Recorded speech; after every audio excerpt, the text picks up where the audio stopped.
بسم اللہ الرحمن الرحیم۔ جو شخص حضور قلب سے 2 رکعت نماز پڑھتا ہے، رسول اللہ صلی اللہ علیہ وسلم نے فرمایا، جو شخص حضور قلب سے 2 رکعت نماز پڑھتا ہے تو اللہ اس کے سابقہ گناہ معاف فرما دیتا ہے۔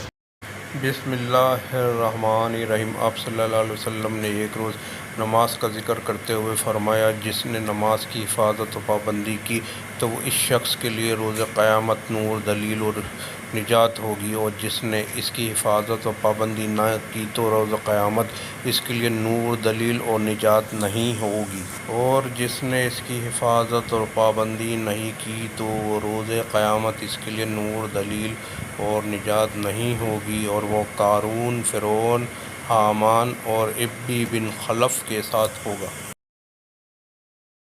بسم اللہ الرحمن الرحیم۔ حضرت عمار بن ربیعہ بیان کرتے ہیں، میں نے نبی کریم صلی اللہ علیہ وسلم کو فرماتے سنا ہے، جو شخص طلوع آفتاب سے پہلے اور غروب آفتاب سے پہلے یعنی فجر اور نماز عصر پڑھے تو وہ جہنم میں نہیں جائے گا۔ رواہ مسلم۔